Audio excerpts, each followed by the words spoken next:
आपके लिए मैं कैसे कहूँ, आपको सत्संग की महिमा बड़ी निराली लगेगी कि कोई दाता के अंतर में ऐसा विश्वास, ऐसा अनुभव उतरा हो। तो उन्होंने कह दी, उन्होंने लिख दी कि देखी बहुत निराली महिमा सत्संग।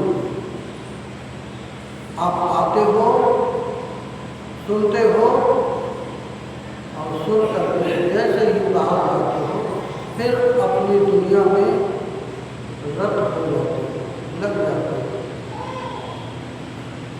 सत्संग में बहुत से तुम्हारे प्रश्नों के उत्तर मिलते हैं, बड़ी जिज्ञासाएं होती हैं। उनके उत्तर मिलते हैं तो क्या करते हो? उन पे चलने लगते हो, उनका अनुसरण करते हो या अपनी दुनिया में खो जाते हो। और अगर सुन करके सत्संग को अपनी दुनिया में खोए रहते हो, अपने तरीके से जीवन को जीते हो, तो फिर तुम्हारे लिए कोई महिमा सत्संग की मानी नहीं होती।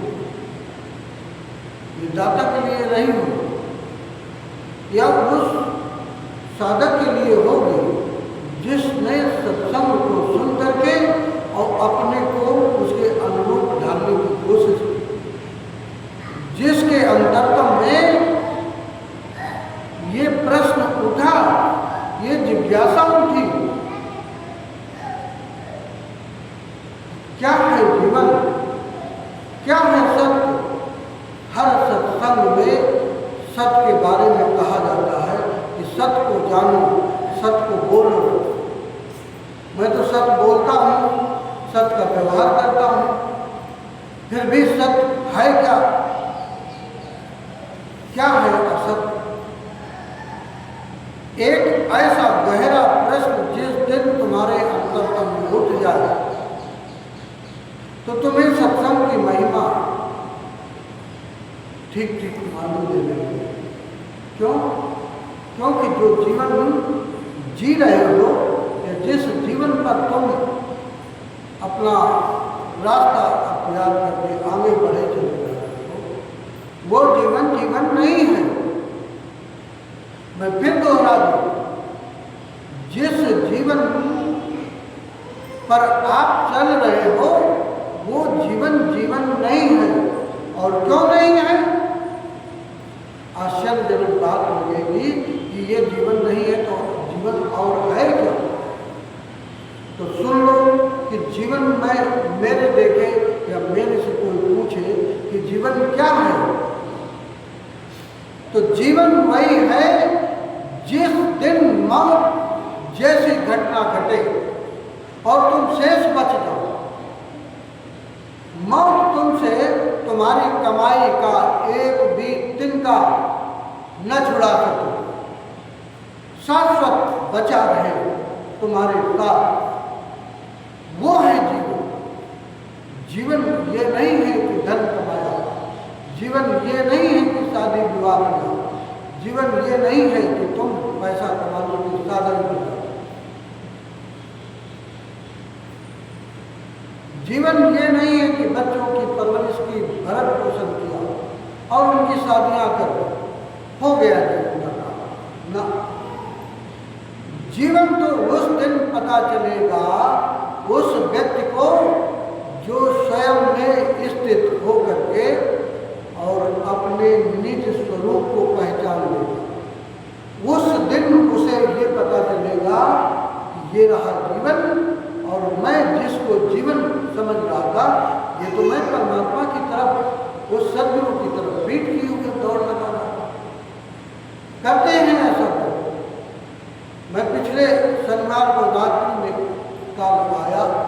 मेरे साथ में एक दो रिलेशन में थे, वो विवाह थी और पिताजी थे, आए थे यहाँ आश्रम में। तो मैंने कहा उनकी इच्छा थी तो चले आए। रविवार का सत्संग हुआ, सत्संग सुना। शाम को, रविवार को शाम को मैं उनके कमरे में उनसे मिलने गया कि आगे का आपको प्लान क्या है। मैं तो अकेले रहता हूँ, मुझे उसी में मौज है। मैं इसलिए चला आया कि तुम्हें कोई ये न हो कि मेरे साथ आए हो और तुम्हें ये न लगे कि हमसे मिलने भी नहीं आए, हमारी खैर खबर नहीं करने आए। क्योंकि हर इंसान की यही एक गहरी मांग अदृश्य में चलती है कि बच्चे ने मुझसे पूछा, बहू ने मुझसे पूछा क्यों नहीं, भाई ने बेटे ने मुझसे पूछा क्यों नहीं। ये एक जगत व्यवहार में इंसान अपने अंदर के खालीपन को दूसरे पर स्थापित करके और दौड़ लगाता है। बच्चा मुझसे बोला नहीं, पति मुझसे बोला नहीं, पत्नी ने मुझसे बोला नहीं, सास ने मुझसे बोला नहीं, बहू ने मुझसे बोला। वो हर इंसान जो अंदर से खाली है उसकी ऐसी मांगे होगी, होना लाजमी है। तुम 1000 मंदिरों के चक्कर लगा लो, मस्जिदों में, गिरजाघर में, तीर्थों में, गंगा में स्नान कर लो। क्या ऐसा नहीं कि सैकड़ों बार, हजारों बार तुमने किया नहीं, या हजारों बार तीर्थों में नहीं गए, मंदिरों में नहीं गए, लेकिन तुम खाली के खाली।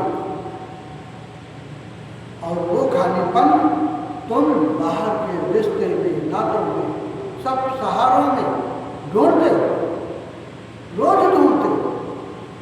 और जब उसकी पूर्ति नहीं होती है तो तुम्हारा वही प्रेम, जो प्रेम तुम फैला रहे थे सभी बच्चों पर, पति पर, पत्नियों पर और भाइयों पर, बेटों पर, बाप पर, माँ पर, वही प्रेम तुम्हारा घृणा करने के लिए तुरंत शिकायत से भर जाता है तुम्हारा कि मैं तो प्रेम कर रहा हूँ या कर रही हूँ और ये देखो मुझे पूछते नहीं, खाने के लिए नहीं पूछा, पानी के लिए नहीं पूछा, काहे के लिए नहीं पूछा, क्या क्या तुम्हारी शिकायत। जिन जिन के अंतर में ऐसी शिकायतें भरी है उनके मन में, समझ लो वो हर व्यक्ति परमात्मा की तरफ से पीठ किए हुए। ये जीवन नहीं है, इसे जीवन नहीं कह सकते। जीवन तो वो है कि तुम्हारी जिधर दृष्टि जाए, जिधर भी दृष्टि जाए, चाहे घर का हो चाहे बाहर का हो, सब तरफ प्रेम बह रहा हो तुम्हारी दृष्टि। कोई तुम्हें दे या न दे, तुम खुद मालिक बन जाओ, देने वाले बन जाओ, वो है जीवन। ये जीवन खाक का जीवन है। सब तरफ तुम्हारी मांग से भरी हुई दृष्टि दौड़ रही है। जो भी संबंध तुमने निर्मित किए वो हर तरफ बस केवल और केवल मांग के और अधिकार के, उनको परतंत्र किया। जिन जिन लोगों से तुमने संबंध स्थापित किए उन्हें तुरंत परतंत्र किया कि वो तुम्हारे अनुरूप चले, वो तुम्हारे अनुरूप चले तो ही प्रेम है तुम्हारा, नहीं तो खाक प्रेम है। प्रेम नहीं, शिकायत है, शुरू हो। और मेरे देखे ये प्रेम नहीं है, ये प्रेम नहीं है।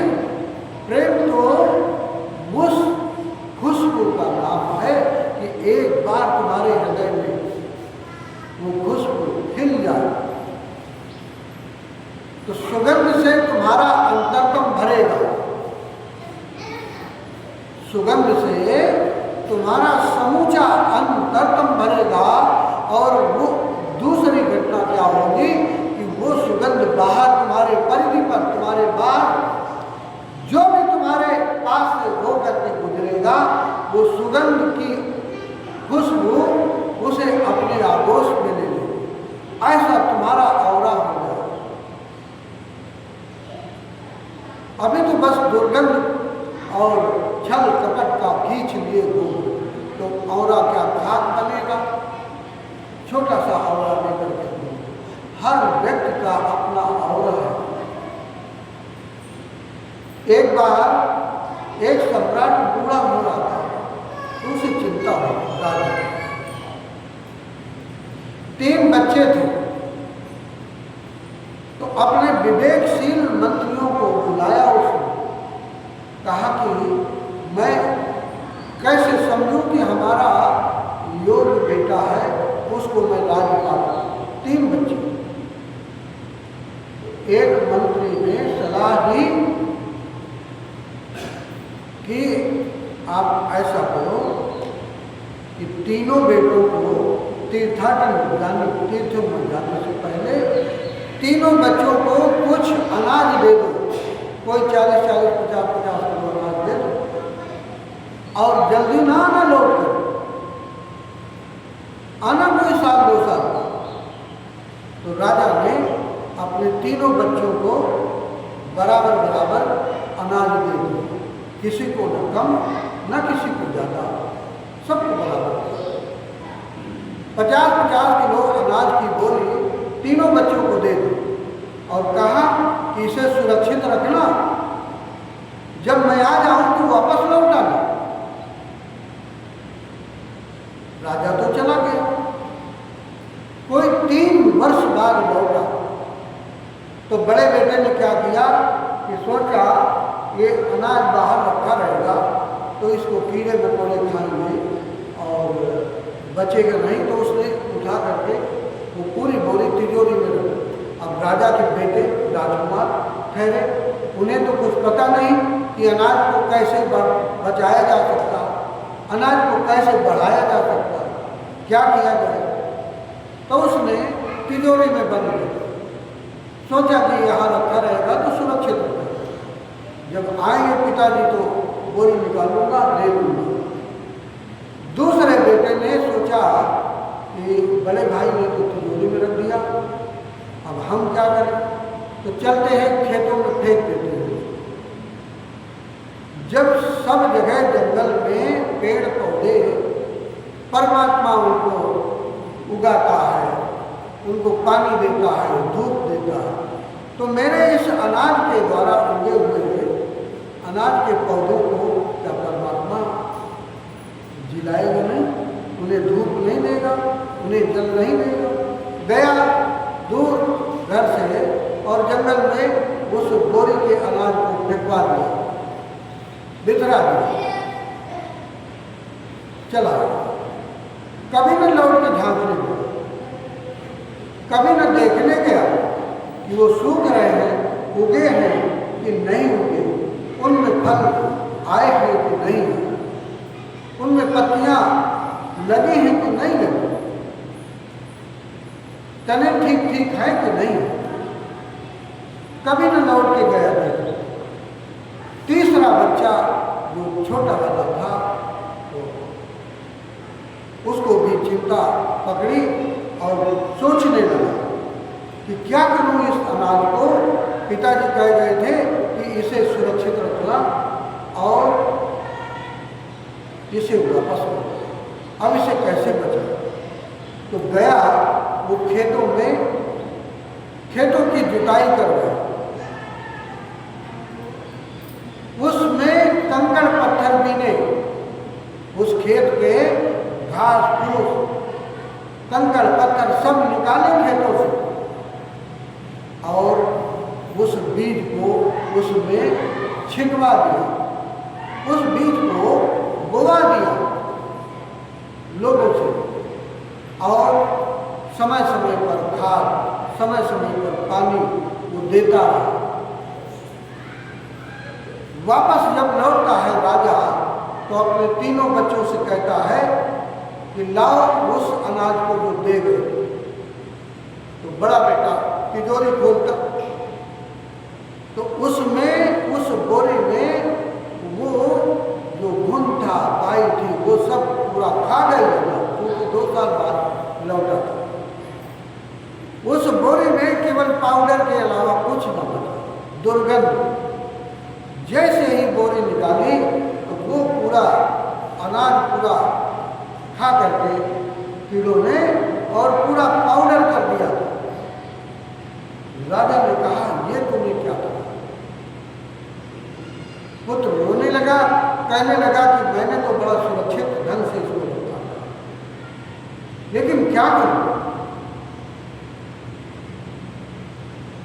राजा ने कहा कि एक बोरी अनाज तू ना बचा सका तो इतना बड़ा साम्राज्य अगर तुझे दूंगा तो तू क्या ही चला पाएगा, क्या ही सुरक्षित रख पाएगा? तू इसका अधिकारी नहीं। दूसरे बेटे को बुलाता है और कहता है कि वो क्या किया अनाज? तो उसने कहा कि उस बीज को मैं जंगल में फेंक आया था कि जब सारी वनस्पति पेड़ पौधों को परमात्मा उगाता है, उनको निर्मित करता है, उनको बचाता है, तैयार करता है, तो मेरे बीज न तैयार हो? चलिए मैं आपको दिखाता हूँ। वहाँ ले जाता है तो वहाँ जंगल के अलावा कुछ और न था। सारे बीज उगे थे, सूख गए और उसी में मिट गए उनके ऊपर, और जंगल के पेड़ पौधे उग आए। राजा देख करके दुखी हुआ, परेशान हुआ और कहा, तू भी इस राज्य के मालिक होने का कोई अधिकार नहीं रखता, सारा बेकार कर दिया। अब वो छोटे बेटे की तरफ कहता है मुखातिब होके कि चल तूने बीज का क्या किया? दो ने तो सारा बीज बेकार किया। वो छोटा बेटा ले जाता खेतों को। 2 साल में उस बीज का जो 50 किलो की बोरी में बीज दिया था, उसका हजारों गुना उस फसल के रूप में लहलहा रहा। राजा देख करके उसके फसल को देख करके खुशी के आंसू उसके बेटे से बह गए कि ये बेटा देखो कितना लायक है, और इसने हमारे अनाज को 1000 गुना बढ़ा करके और तैयार कर दिया फसल। और अंत में उसी बेटे को वो सम्राट बनाता, अपना उत्तराधिकारी चुनता। ये एक राजा की कहानी मैंने तुमसे कही। इस संसार में जैसे उस राजा ने अपने सभी बेटों को, तीनों बेटों को बराबर बराबर वो अनाज दे करके और चला गया था तीर्थाटन में, ठीक इसी तरह उस मालिक ने, उस परमात्मा ने, उस सदगुरु ने तुम्हारे सभी को, उसने कोई भेदभाव नहीं किया।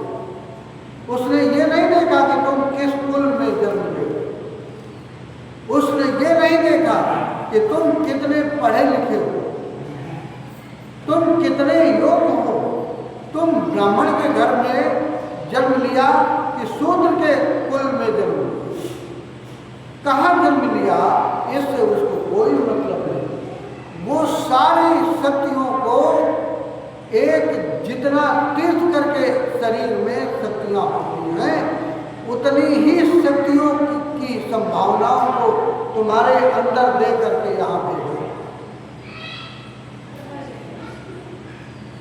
जीसस से किसी ने पूछा कि कैसा है तुम्हारे परमात्मा का देश, तो जीसस ने कहा कि हमारे परमात्मा का देश एक मछुओं की भांति है।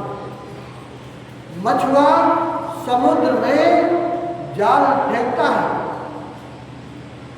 ऐसे ही मेरे परमात्मा का देश, वो भी जाल फेंकता है।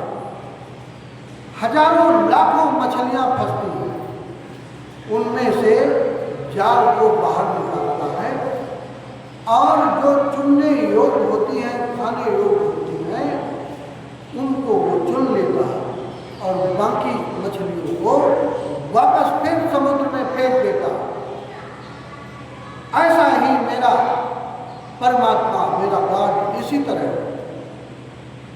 जाल फेंकता है, हजारों मछलियों को चुनता है, उसके जाल में फंसती है। मछलियां यानी इंसान, और देखता है कि कौन चुनने योग्य है, उनको चुनता है। चुनने योग्य का मतलब किसने अपनी तैयारी की। मैंने तो भेजा था संसार में सारी शक्तियों को देकर के, लेकिन इसने क्या किया, क्या कमाई की, उन शक्तियों को परिचित होकर के उनका विकसित किया कि नहीं किया, और परमात्मा तक की यात्रा की या न की। चुनने का मतलब ये केवल इतना है। और जो योग्य नहीं है, अयोग्य है, उनको वापस फिर समुद्र में फेंक दो। समुद्र यानी संसार। ये तुम्हारा आवागमन, ये तुम्हारा आवागमन बराबर बना रहेगा, कभी ये सिलसिला न टूटेगा। चाहे जिस योनि में तुम आओ, आना लाजमी है। एक मनुष्य की योनि ही ऐसी थी जिस योनि में तुम उस मिथक को तोड़ करके और स्वयं तक की यात्रा कर सकते थे।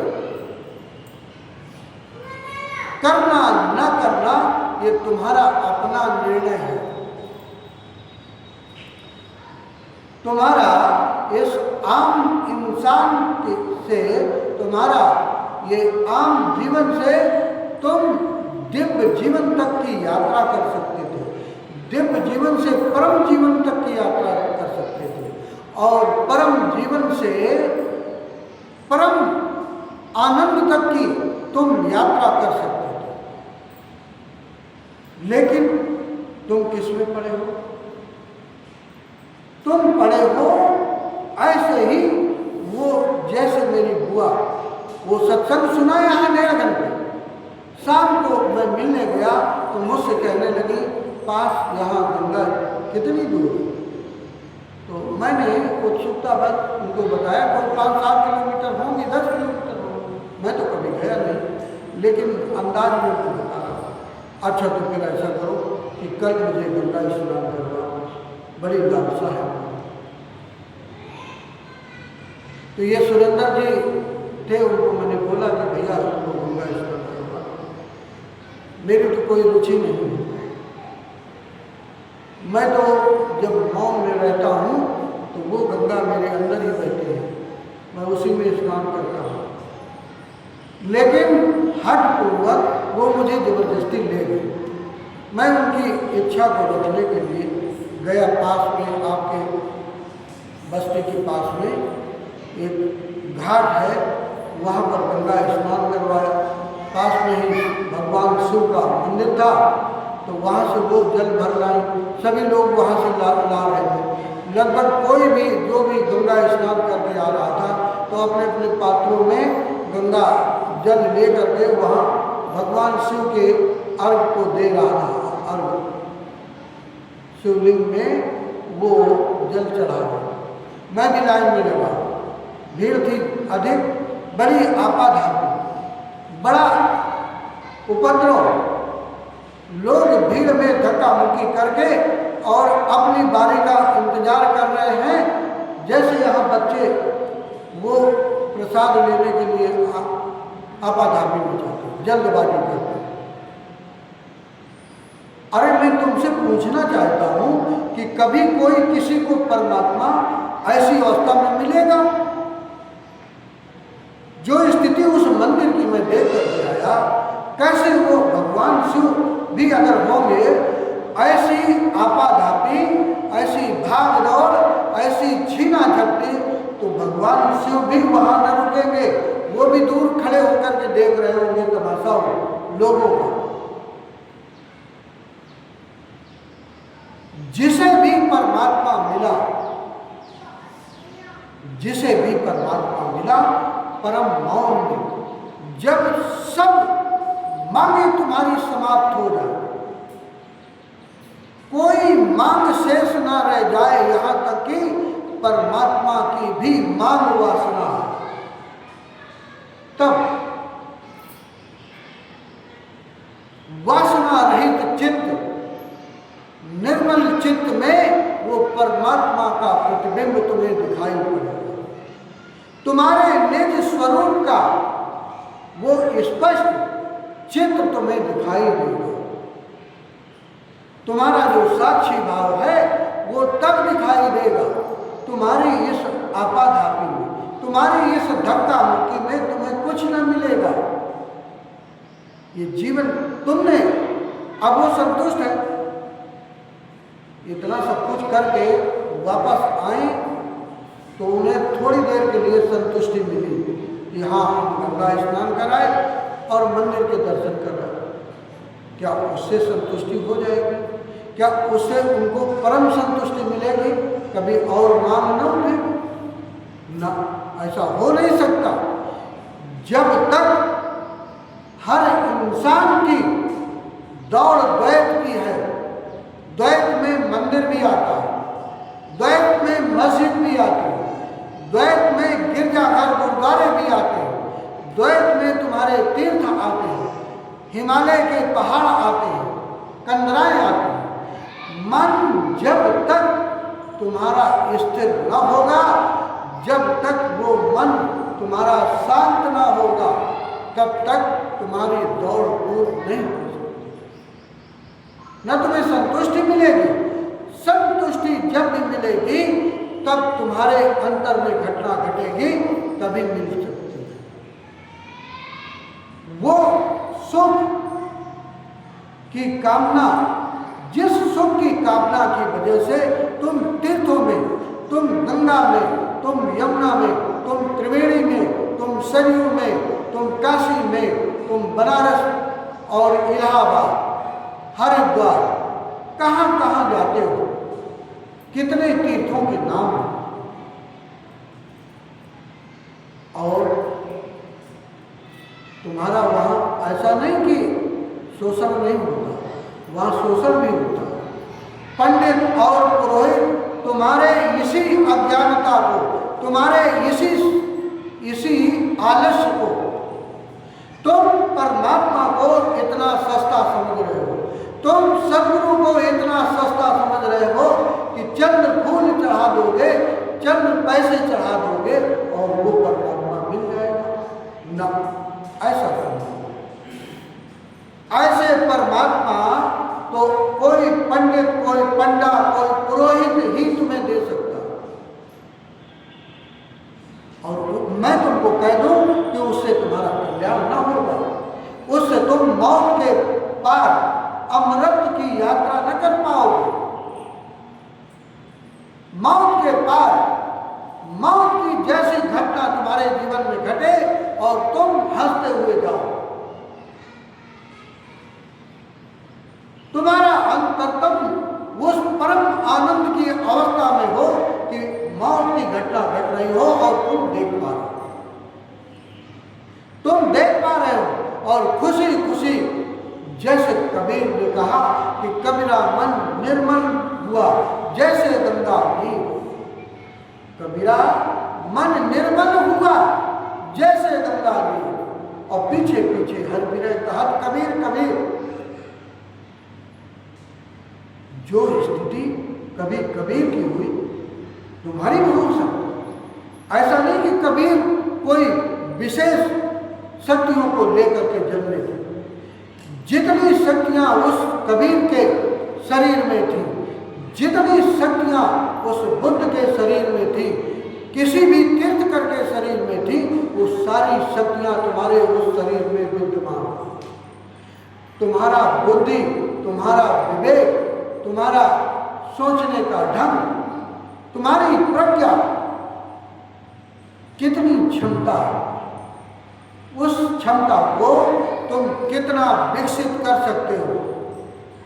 जैसे कि उन राजा के तीनों बेटों ने किया, नर्क कर लिया दो बेटों, कुछ ना हाथ लगा।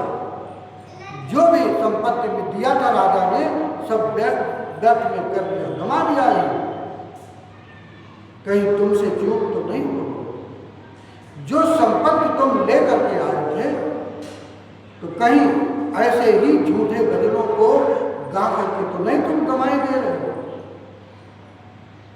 सोचो, सत्संगों को तुमने सुना और सत्संगों को सुन करके तुम उससे संतुष्टि करके बैठ तो नहीं गए कि मैं तो सत्संग सुन लिया, हो गया काम। तुम आकलन करो स्वयं का आत्म निरीक्षण करो। दुनिया का कोई भी साधु, कोई भी संत, कोई भी सद्गुरु तुम्हें मोक्ष नहीं दे सकता। ध्यान रहे, तुम्हें परमात्मा को सीधे अपने आशीर्वाद से मिला नहीं सकता। ये कटु सत्य है। दुनिया का कोई भी शास्त्र, दुनिया का कोई भी शास्त्र, कोई भी उधार का लिया हुआ ज्ञान तुम्हें परमात्मा का दर्शन नहीं करा सकता। मार्ग दे सकता है, मार्ग दे सकता है, मार्ग तुम्हें शास्त्रों से मिल सकता है अगर तुम सजग हो तो।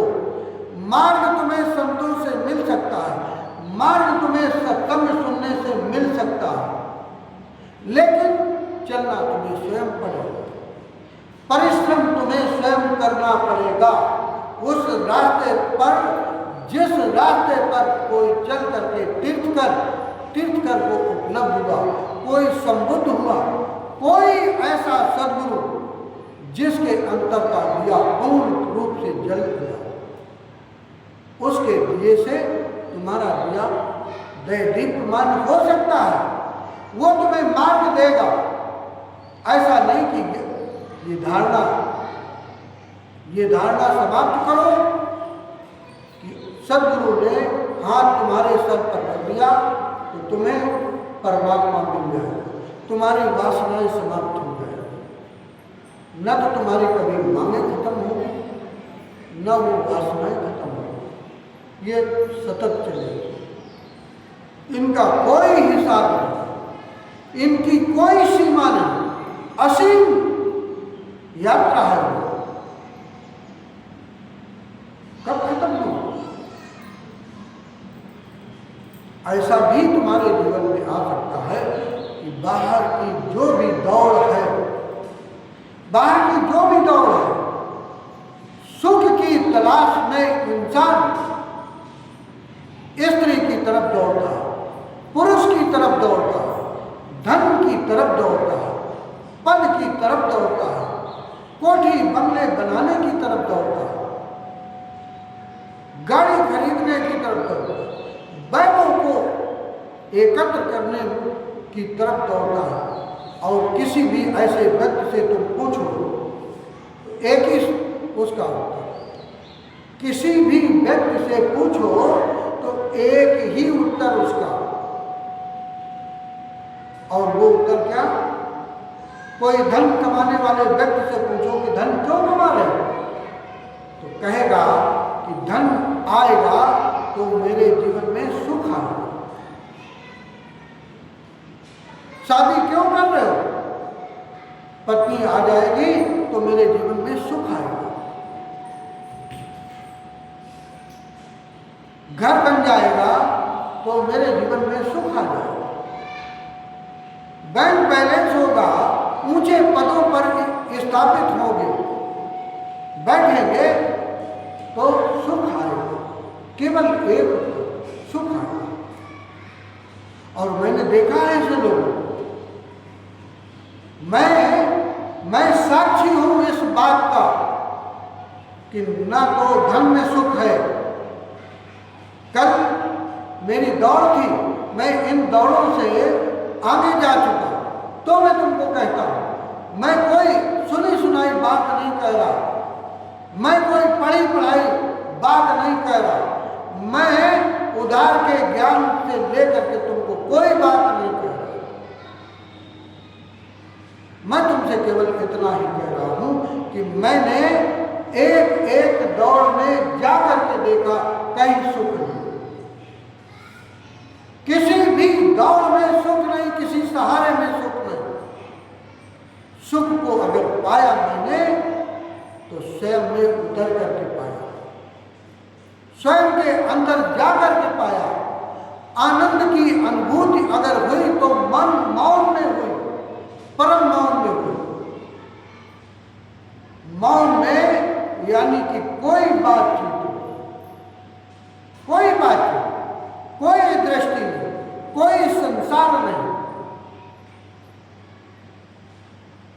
लोग बंद कमरे में बैठते हैं, टीवी खोलते हैं, मोबाइल साथ में हाथ में रखते हैं, देख रहे हो ये लेके आए, बंद है लेकिन लिए है।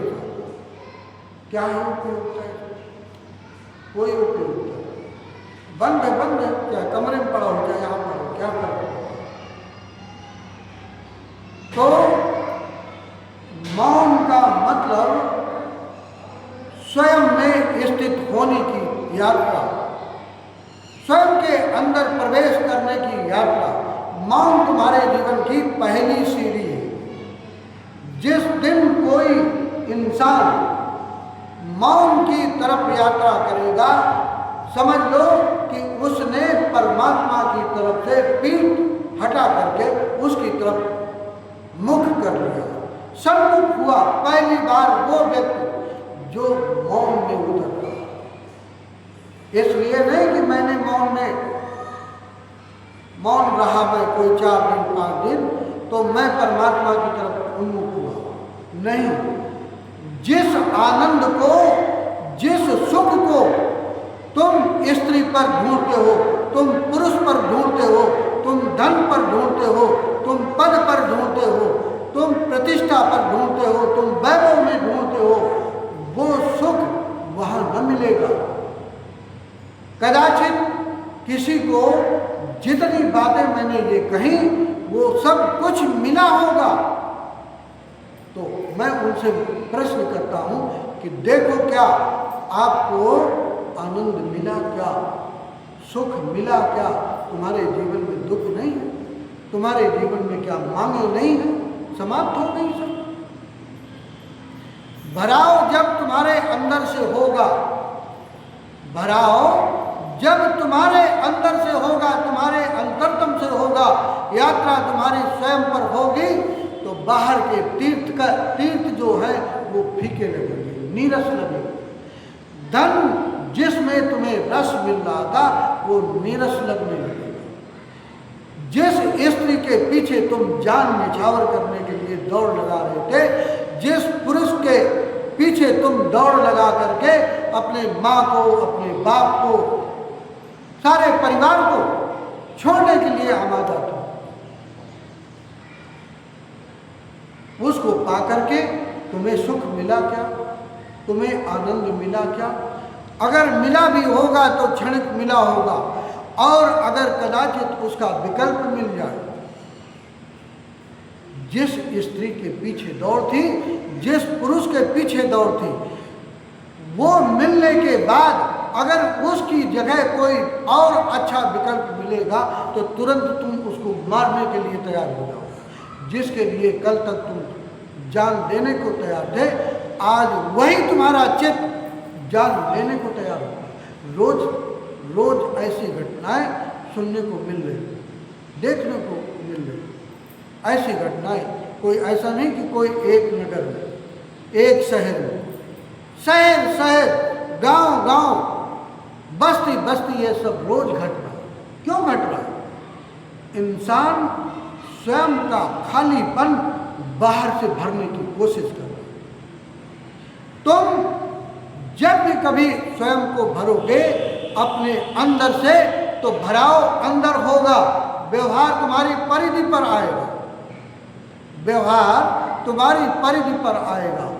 जो भी सहारे हैं, लोग कहते हैं कि धन को त्याग दो, क्रोध को त्याग दो, वासना को त्याग दो, सब कुछ, लोभ को, मोह को, माया को त्याग दो। क्या होगा? क्या तुमने कोशिश नहीं की? क्या तुमने कोशिश नहीं की? कोशिश जरूर की हो, लेकिन क्या छूटना होगा? क्या त्यागना होगा? नहीं होगा। और कदाचित कोई भी ऐसे लोग जो त्याग देंगे, जो त्याग देंगे, वो क्या करेंगे, उस त्याग को पकड़ेंगे। क्यों? मन की फितरत है पकड़ने की, मन की आदत है, और ये आदत कोई इस जन्म की नहीं है, ये आदत अनंत जन्मों की यात्रा की है।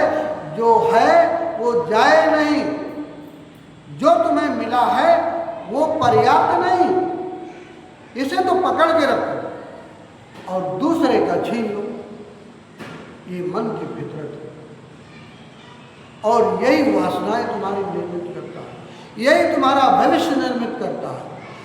और जो है उसको पकड़े रहो, ये अतीत की ओर यात्रा पर ले जाता है। कुछ भी जो मिला हुआ है वो छूटने न पाओ, तो जीवन कहाँ आंदोलित होता है, या तो अतीत में या तो भविष्य में। भविष्य वासनाएं निर्मित करता है, या दूसरे अर्थों में ये कह सकते हो कि तुम्हारी जो भी वासनाएं हैं भविष्य तुम्हारा निर्मित करती है, और जो तुम है उसे तुम पकड़े हो, वो तुम्हारा अतीत की ओर यात्रा, या तो अतीत की ओर या भविष्य की। वर्तमान में जो भी मिला हुआ है उसको तुम भोग नहीं कर पाते, उपभोग नहीं कर पाते, उसके आनंद का, उसके सुख का अनुभव नहीं कर पाते। जो परमात्मा ने तुम्हें दिया है, जो तुम्हारे सद्गुरु ने दिया है, उसको तुम उपयोग नहीं कर पाते, उसका अनुभव नहीं कर पाते, और तुम्हारे या तो अतीत में दौड़ या तो भविष्य में दौड़, दोनों कामनाओं में जीवन का तुम्हारा ये चलता रहता है दौड़, या तो भविष्य में या तो अतीत में। इसलिए जो तुम्हारे पास है उसका भी अनुभव नहीं। और मैं तुमको कह दूं कि जो व्यक्ति वर्तमान में स्थित रह करके उस सुख का अनुभव नहीं करेगा, उस आनंद का अनुभव नहीं कर सकता, ना तो उसके लिए स्वर्ग भी मिल जाए वहाँ भी उसको सुख की अनुभूति नहीं होगी, और नर्क मिल जाए, नर्क तो नर्क है ही, स्वर्ग भी मिल जाए तो स्वर्ग भी तुम्हारे लिए नर्क है। अभी जो तुम्हें वैभव, जो भी धन, जो भी मिला, क्या उसमें तुम अपने को सुखी पा रहे हो? तुम देखोगे तो कहीं दूर दूर तक सुख का कोई अनुभव नहीं होगा, क्योंकि जो लोग जहाँ पर हैं वहाँ वो रहते नहीं, दूर। यहाँ तुम आए हो सुनने सत्संग को, और इसने गाया भी, उषा बैठी है कि देखी बहुत महिमा, महिमा सत्संग, दाता का ये शब्द इसमें, और पूरी टोटलिटी में तुम यहाँ मौजूद नहीं, या तो व्यवसाय, या तो मेला, या तो बाजार, या तो घर, या तो रास्ते में कहीं ना कहीं चित्त तुम्हारा दौड़ पर होगा। एक क्षण के लिए अगर शून्य में तुम्हारा चित्त चला जाए, एक क्षण में अगर किसी का भी चित्त पूरी तरह मौन में, पूरी तरह शून्य में चला जाए, तो परम आनंद की वो किरण तुम्हारे जीवन में उतर सकती है। जिस आनंद के लिए, जिस सुख के लिए तुम धन की तरफ दौड़ते हो, जिस सुख के लिए, क्षणिक सुख के लिए तुम स्त्री पर, पुरुष पर,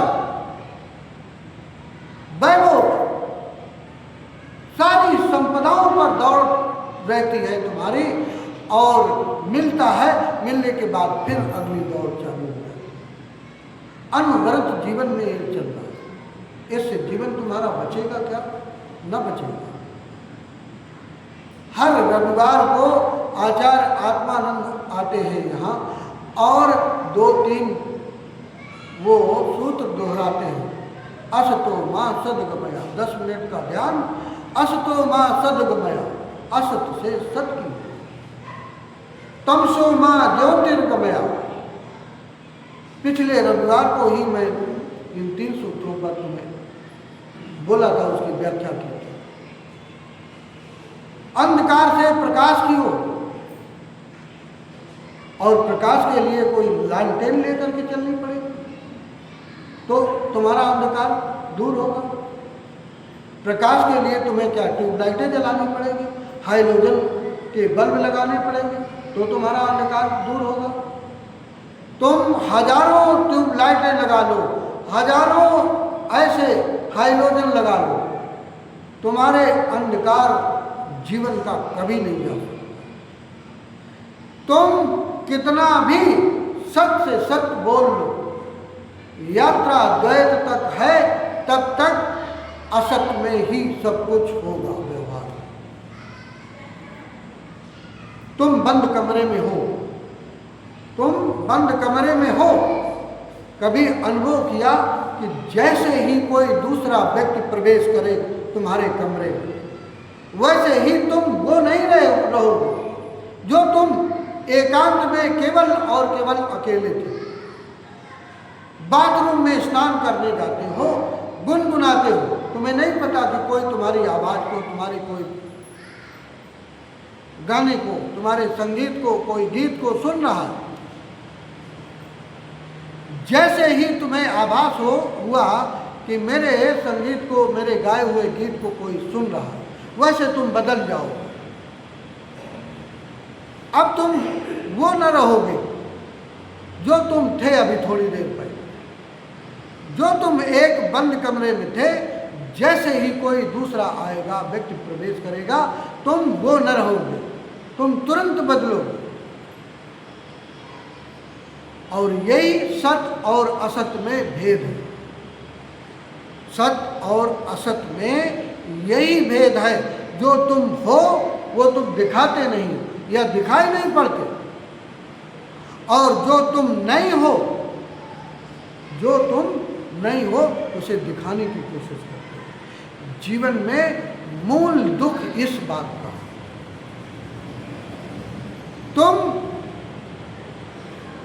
तुम अपने स्वयं के मालिक नहीं हो, तुम अपने स्वयं के मालिक नहीं हो, भिखमंगे हो। जहां भी जाते हो, मांग चाहे दृश्य में हो, मांग चाहे अदृश्य में हो। तुम पूजा घर में जाते हो, अपने घरों में, मंदिर में पूजा करते हो, वहां भी पूजा कर रहे हो। उसी के खिलाए हुए फूल, उसी परमात्मा के खिलाए हुए फूल तोड़ करके उसी को चढ़ाते हो, उसी के द्वारा प्रदत्त जल उसको चढ़ाते हो, और हाथ जोड़ करके, आंख बंद करके मन में कामनाएं करते हो कि हे मेरे मालिक, हे मेरे सद्गुरु, हे मेरे परमात्मा, मेरे परिवार की रक्षा, मेरे जीवन की रक्षा। अरे तुम इसी जीवन में ऐसा अद्भुत ये शरीर तुमने पाया है, ऐसी अद्भुत शक्तियों के भंडार को लेकर के तुम आए हो कि उन शक्तियों से परिचित होकर के उनका विकास करो, तो असत से सत्य की ओर जा सकते और अंधकार से प्रकाश की ओर जा सकते। अब तुम्हें किसी और दूसरे प्रकाश के, किसी बाहर के प्रकाश की जरूरत न पड़ेगी।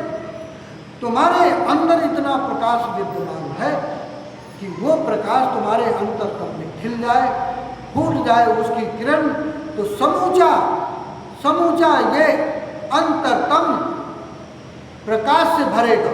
और जैसे ये प्रकाश से भरेगा तो क्या होगा कि तुम्हारा यही कामनाओं के कीच से भरा हुआ, छल प्रपंच से, राग द्वेष से भरा हुआ ये शरीर, उसी कीचड़ से भरा हुआ शरीर एक मंदिर बन सकता है, परम शक्ति का एक कुंज बन सकता है। एक तुम्हारा केंद्र अंतर का पूरे प्रकाश से भर सकता है, पूरी प्रज्ञा से भर सकता है, पूरे साक्षी भाव से भर सकता है। और तुम एक आम इंसान से दिव्य मानो, और दिव्य मानव से परम मानव, परम मानव से परमात्मा, परम मानव से परमात्मा। तक की यात्रा कर सकते हो। ऐसी संभावनाएं लेकर के आए हो, ऐसा वो बीज तुम्हारे इसी शरीर में मौजूद है। तुम उस बीज को न अंकुरित कर पाओ, इसमें दोष परमात्मा का नहीं है, इसमें दोष किसी संत का नहीं है, इसमें दोष किसी सद्गुरु का नहीं है। सद्गुरु आता है, सत्संग देता है, तुम्हें उन रास्तों की बातें बताता है, रास्तों का बताता है कि कैसे तुम चल करके जैसे मैंने पाया ऐसे तुम भी पा सकते। लेकिन इंसान कैसा इंसान आलस से भरा हुआ क्या करता है कि तुम मेरे लिए भगवान हो, और उसके चरणों में शीश नवा करके कहता है बस आशीर्वाद दे दो, इसी से जीवन चल जाए। क्या करता है? सद्गुरु भी सोचता है, तुम्हारी ऐसी अवस्था को देख करके करुणा से भरता है और सोचता है कि अब क्या ही हो सकता है, मैं तो प्रसादों का प्रसाद देने आया था, मैं तो प्रसादों का प्रसाद जो महाप्रसाद था, जिस प्रसाद के मिलने के बाद तुम्हारे जीवन की सारी वासनाएं, सारी दौड़ें जो थी वो समाप्त हो गई। दौड़ रही एक ऐसा निर्मल चित्त तुम्हारा, ऐसा निर्मल मन हो जाए कि तुम्हारे उस निर्मल मन के द्वारा जब भी तुम देखो तो तुम्हें कहीं भी न मंदिर जाने की जरूरत पड़े, न मस्जिद जाने की जरूरत पड़े, न गिरजाघर, न गुरुद्वारा, न सत्संग, न सद्गुरु के दर, कहीं भी न जाना। जहाँ तुम बैठे हो वही मंदिर। तुम्हारा ये शरीर जो आज समूचे कीचड़ों से भरा हुआ है, यही शरीर एक तीर्थ का रूप ले सकता है। कोई गंगा का स्नान करने की जरूरत है, कोई हरिद्वार, काशी, मथुरा, अयोध्या जाने की जरूरत है। तुम जहाँ हो चलते फिरते तीर्थ हो जाओ। ऐसी संभावनाएं हैं, ऐसे रास्ते हैं, उन पर चल करके और तुम अपने को रूपांतरित कर सकते। मैं गला फाड़े जा रहा हूँ, लोग सुनते हैं और यहाँ से बाहर निकल करके फिर उनकी अपनी दुनिया। तो कोई बात नहीं, मुझसे तुम्हें शिकायत नहीं है, मुझे तुमसे शिकायत नहीं है। ना तो मैं तुम्हारी प्रार्थना पर आया हूँ, ना तो तुम्हारे बुलाए आया हूँ, मैं तो किसी आदेश पर यहाँ बैठा हूँ। उसका जब तक आदेश रहेगा तब तक मैं आऊँगा और बोलूँगा, बोलता ही रहूँगा। जब तक वो बुलाएगा तब तक मैं बोलूँगा। जिस दिन उसका आदेश बंद हो जाएगा मैं वापस लौट जाऊँगा जहाँ से। बस इतना ही। ऐसा वो प्रसाद तुम्हारे सभी के हृदय में उतरे और तुम्हारा जीवन रूपांतरित हो और तुम्हें वो रास्ता मिले कि एक एक कदम चलते हुए मृत्यु से अमृत तक की यात्रा इसी जीवन में तुम्हें परमात्मा का साक्षात्कार हो या न हो, तुम्हें वो सद्गुरु के दर्शन हो या न हो, अगर केवल और केवल तुम्हारे अंतर्मन में उस सद्गुरु के प्रति, उस परमात्मा के प्रति प्यास भर जाए, प्यास से भर जाए, तुम्हारा ढूंढना शुरू हो जाए, फिर मन तुम्हारा धन में न लगे, फिर मन तुम्हारा स्त्री से उचाट हो जाए, मन तुम्हारा वैभव से, साधनों से उचाट हो जाए, उसमें रस जो मिल रहा था वो गायब हो जाए, तो तुम्हें त्यागने की जरूरत न पड़े। त्याग भी तुम्हारे जीवन में खतरा है।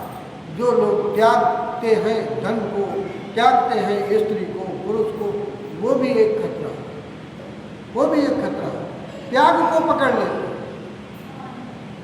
ज्ञान को, गीता को, उपनिषद को कंठस्थ करते हैं, वेदों को, उपनिषदों को कंठस्थ करके और उस ज्ञान को ढोते हैं सारे को, कोई फायदा। सुकरात के बाबत मैंने सुना, एथेंस के कुछ लोग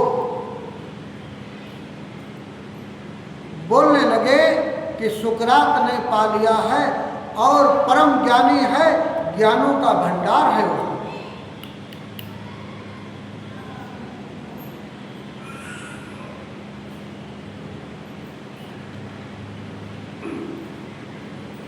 तो गए कुछ लोग ज्ञान के बाबत उससे पूछने। सुकरात बूढ़ा हो चला था, परम ज्ञान को उपलब्ध हो चुका था। तो बैठाला सुकरात ने और कहा कि जिन लोगों ने तुमसे ये बात कही है वो मेरे बड़े प्रिय हैं, वो मुझे बहुत प्रेम करते हैं। तो उन्होंने प्रेम के बस हो करके ऐसा कह दिया होगा कि मैं बहुत ज्ञानी हूँ। कल जब मैं बचपन में था, मेरी दौड़ संसार की तरफ थी, तब मैं समझता था, कुछ पुस्तकों को पढ़कर, कुछ किताबों के ज्ञान को लेकर के मैं बहुत बड़ा ज्ञानी समझता था। फिर मैंने जवानी में कदम रखा, फिर मैंने अपने को और ज्ञानी समझा। लेकिन जैसे जैसे वो यात्रा आगे बढ़ी, मैं स्वयं पर अंदर की ओर बढ़ने लगा, स्वयं को देखने के लिए मैं अग्रसर हुआ। वैसे वैसे जिस ज्ञान के बिना पर मैं फूला न समा रहा था, वो ज्ञान हमारा कम पड़ने लगा, वो छोटा लगने लगा, वो क्षुद्र लगने लगा। और जिस दिन मुझे उस परमात्मा का ज्ञान हुआ, उसके बाद तो वो ज्ञान कुछ रहा ही नहीं। अब मैं तुमको सूचना दे रहा हूँ कि जाओ, जिन लोगों ने तुमसे कहा है कि सुकरात के पास बहुत ज्ञान है, ज्ञान का भंडार है, तो मैं तुम्हें कह रहा हूँ कि उसके बारे में मेरे पास कोई ज्ञान नहीं, उसके लिए कहने को मेरे पास कोई शब्द नहीं है। वो इतना विराट से विराट है कि उसकी महिमा कहने के लिए शब्द बहुत बौने हैं, छोटे हैं। ये ज्ञान ही सबसे बड़ी बाधा इंसान के जीवन में है और वो स्वयं के अंतर की यात्रा में अग्रसर नहीं हो पाता। तो मैं तुमसे कहता हूँ कि मौन में रह करके तुम देखो उस सुख को, उस आनंद की अनुभूति को, और वहीं से तुम्हारे द्वार खुलेंगे तुम्हारे अंतर की यात्रा की। मौन तुम्हारी पहली सीढ़ी है तुम्हारे जीवन की खोज की। ये जीवन नहीं है, ये जो तुम जीवन जी रहे हो, इससे इतर भी जीवन है, इससे अलग तरह का वो जीवन है। उस तरफ की यात्रा में, खोज में लगो।